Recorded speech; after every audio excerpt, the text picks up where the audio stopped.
Kągi man primena NLP, neurolingvistinis programavimas. Su kuo galėčiau šį palyginti? Greičiausiai su išmaniuoju telefonu. Labai lengva naudotis, bet sudėtinga paaiškinti, kaip jis veikia. Taigi šis įrašas yra apie metaforas. Metaforos daugelio, turbūt visų konsultacinių krypčių naudojamas įrankis, naudojamas instrumentas, tai paprastai tai toks perkeltinę prasmę, perkeltinę reikšmę turintis kažkoks išsireiškimas arba netgi pasakojimas, kuriame žmogus atpažįsta save arba savo situaciją arba palygina kažkaip tai save. Na ir jisai veikia taip, jeigu taip kalbėti, sąmonė pasąmonė, jis labiau veikia į tą pasąmonės pusę, ne? O toks įjungia dešinįjį pusrutulį labiau, jeigu kalbėti apie tai, kad dešinysis pusrutulis atsakingas už vaizduotę, už spalvas, už požiūrius, už jausmus ir taip toliau ir panašiai. Taigi metafora yra vienas iš irgi NLP instrumentų ir NLP kontekste metafora turi savo tokias taikymo strategijas. Ne? Tai dažniausiai metaforomis nusakomos vidinės būsenos, kažkokios abstrakčios idėjos, kažkokie sudėtingi, kompleksiniai tokie dalykai bandomi paaiškinti. Ne? Žmonės kažką tai bando pasitelkiant metaforą, tokią pavyzdį, analogiją papasakoti. Ir labai įdomus momentas yra tai, kad asmeninės metaforos, tai ką žmogus pasirenka papasakoti apie save, apie savo gyvenimą, yra labai individualu ir labai unikalu. Tai reiškia, kad mes dar turim tokį pavadinimą, kad tos asmeninės prasmės yra toks terminas fenomenologija. To žmogaus įprasminimas, kaip jisai tai pavadina vienokį arba kitokį dalyką. Kažkas tokio abstraktaus, to žmogaus pasaulyje, to žmogaus žemėlapyje vienas arba kitas dalykas turi tokį būtent papasakojimą. Todėl vertinti metaforą iš karto supratau, apie ką eina kalba, gali būti klaidinga, nes ten gali būti tokių povandeninių akmenų, povandeninių srovių, tokių, kurios nesimato paviršių. Geriau tikslintis, ką žmogus bepasakotų, ką žmogus besakytų. Geriau užduoti yra metamodelio klausimus, metamodelis, verta pasižiūrėti dar kartą šitą įrašą, kad žinotum, kad suprastum, ką žmogus turi omeny. Yra tokia idėja, jog jeigu tai metafora, istorija, pasaka labai gera metafora irgi, kur virsmas yra kažkoks numatytas, yra tokia idėja, kad pokytis metaforoje, jisai lengviau įsisąmoninimas ir iš principo, kai jisai įsisąmoninimas, žmogus suvokia, kad taip įvyko ten, atlaisvėja energijos žmogaus viduje įgyvendinti pokytį ir savo gyvenime ir kažkoks pokytis ir pas jį išorėje įvyktų. Čia labai įdomus momentas, jog Miltono Eriksono terapijos kryptis, dar taip vadinama eriksoninė hipnozė, labai dažnai yra vadinama būtent metaforų terapija, metaforų hipnozė. Jau kas, bet Miltonas ir Eriksonas tai, turbūt metaforų meistras. Jis tikrai tiek sinonimų naudojo, kaip skirtingai pasakyti, apibūdinti namą, tiek skirtingų istorijų jis naudojo, ir jo draugas Džo kaip instrumentas irgi dalyvavo daugelio jo klientų gyvenimuose, sesijose. Tai tik tai parodo, kad metaforos galia yra didžiulė. Ir metaforų galimybės arba tą kūrimą apriboja tik vaizduoti. Tai rekomendacija, skaityti grožinę literatūrą. Kuo platesnis žodynas, kuo platesnis akiratis, tuo metaforos ir vaizdingesnės, ir jų daugiau, ir jų labiau skirtingų yra. Ir aišku, jos tada tarnauja tam pagrindiniam tikslui, tam norimam pokyčiui. Dar vienas labai svarbus momentas, kad dažniausiai taikoma, arba bent jau susiduriu aš su to vadinama universalia metafora, ir jinai turi tokius skirtingus tikslus. Vienas tikslas yra transformacinis, tai reiškia, kad personažas metaforos, tos istorijos, jisai transformavosi. Čia pats geriausias, lengviausias pavyzdys, tai kirmeliukas susisuka į lėliukę ir po kurio laiko tampa draugeliu. Tai transformacija, Tai kad per žmogaus gyvenimą gali irgi vykti kažkokia tai transformacija. Kažkas jo gyvenime gali vykti, galbūt gali kažką išmokti, sukaupti, pasiekti kažkokį lygį ir žiūrėk, jisai tada keičiasi, virsmas toks įvyksta. O kita metafora - išmokimo metafora, ne? Tai reiškia, kad per gyvenimą žmogus išmoksta, pradedam nuo to, kad jis išmoko stovėti ant kojų, vaikščioti, skaityti, rašyti, važiuoti dviračiu ir taip toliau. Tai va, dvi šitos metaforos arba tokie modeliai globalūs, jie apibūdina, kad tai yra universalioji metafora, arba transformacija, arba išmokimas. Tai reiškia, metaforoje kažkas turėtų būti užkoduota, jeigu tai eina kalba apie tokį universalų dalyką. Toks pažintinis įvadinis ekskursas, ne, apie ką yra metaforos. Ir dar du tokie tipai metaforų.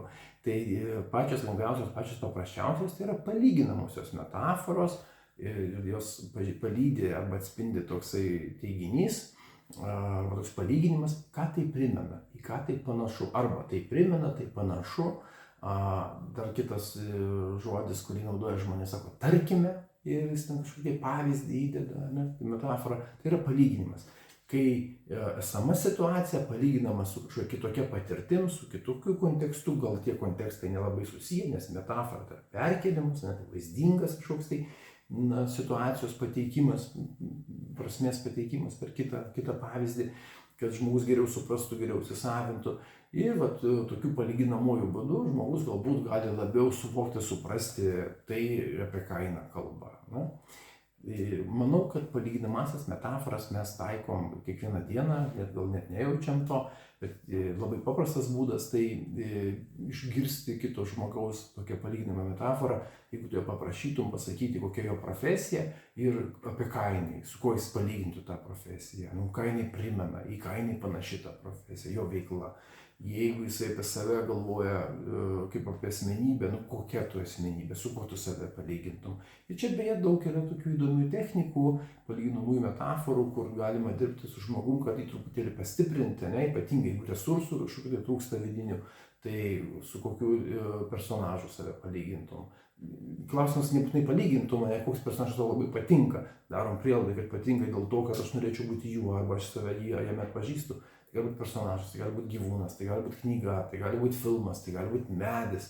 Mums svarbu, kad žmogus kažką tai tokio pasirinktų, ne, jisai tai įsivardintų ir paskui galėtų papasakoti, kas tame tokio žavi, kiek jisai save mato, kiek jame yra to personažo ar to pasirinkto objekto, ne, ką jisai galėtų iš jo pasimti, ką jisai galėtų pasiekti, kaip tai galėtų padaryti. Tokį vidinių resursų suaktyvinimą galima padaryti metaforų dėka. Čia jokio sudėtingumo nėra. Ir idėja kokia, kad po tokio pratimo, po tokio pokalbio, kad žmogus pajustų nors nedidelį, bet energijos antplūdį. Jam šviesiau, jam linksmiau, jam maloniau, jam smagiau. Jeigu yra toksai poreikis, jeigu yra toksai kontekstas.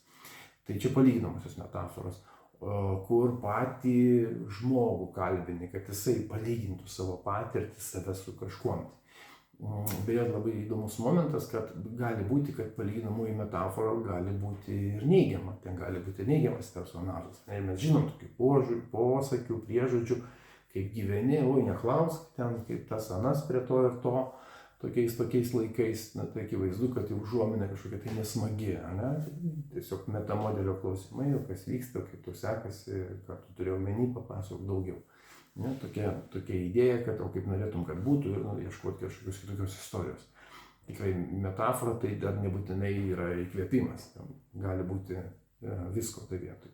Ir nebūtinai žmogui lengva apie tai kalbėti. Štai metafora gali jisai prisidengti, kad nereikėtų įvardinti tų tikrų jausmų. Jis tau tokį etiketės variantą pasakė istorijos, tokį įsireiškimą, gražų frazeologizmą ir jau turėk omeny, kad jis tai vienaip arba kitaip dabar šitam einamojo laiku jisai jaučiasi. Kitos metaforos, tos buvo palyginamosios, kitos metaforos yra izomorfinės. Tai reiškia, kad panašus pagal formą. Izomorfinis panašus pagal formą. Tai čia jau daugiau mano kaip konsultanto vaidmuo yra didesnis tame, jau aš pasiūlau arba nukreipiu arba kažkaip kitaip modeliuoju mūsų tą pokalbį, kad žmogus atpažintų tame pasakojime, toje istorijoje, tokioje idėjoje, save.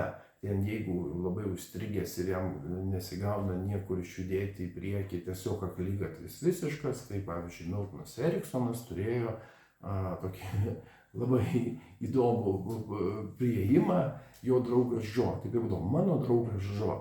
Ir savo klientus jis sakydavo, žinai, aš turiu draugą Džo ir su juo buvo tokia istorija.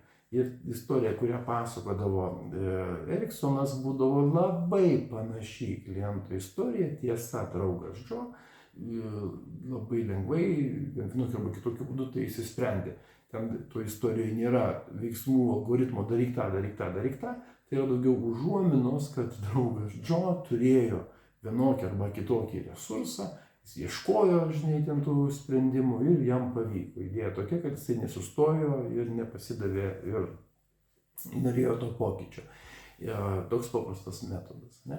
Kai reikia išvengti kažkokio tai patarimo. Izomorfinė metafora galėtų būti tokia, kad, žinai, aš esu girdėjęs, kad tavo atveju kiti žmonės būna elgiasi taip. Va taip, va taip, va taip, va taip. Tai irgi nėra tiesioginis pasakymas, čia tiesiog, kad kiti taip daro, ne? Toks, šiek tiek tos palyginimo yra, bet labiau apie tai, kad tavo atveju arba tavo tokioje situacijoje, kaip tu, kaip būna, žmonės elgiasi taip ir taip ir taip ir taip. Tai užduotis yra, kad žmogus save kažkiek atpažintų šitoje istorijoje, šitoje metaforai ir jį tai paskatintų paieškoti sprendimo. Paieškoti būdų judėti iš tos situacijos, ne, kad jis susitapatintų šiek tiek su ta istorija.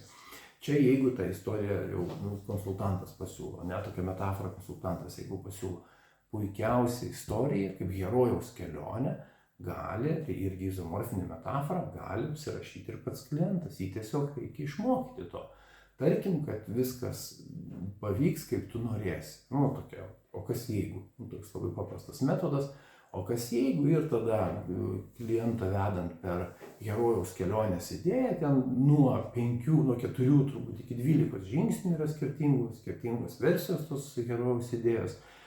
Tai pervedimas per herojaus kelionę, kad ten yra kasdienybė, paskui ištiko kažkokia krizė, tada leidimas į kelionę, sprendimų paieška, tada sutiktas išorinis resursas, kuris padėjo spręsti tą problemą, kažkokia tai dvikova su blogiu, nereikia tą blogį nugalėti arba įveikti tą krizę ir grįžta herojus namo kitoks, kažką išmokęs, pasikeitęs ir ilgai ir laimingai gyvena.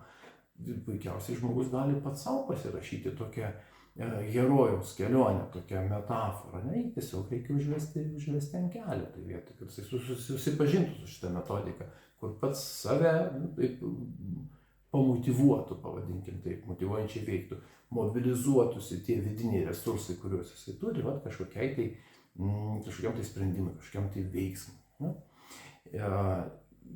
Hipnotiniuose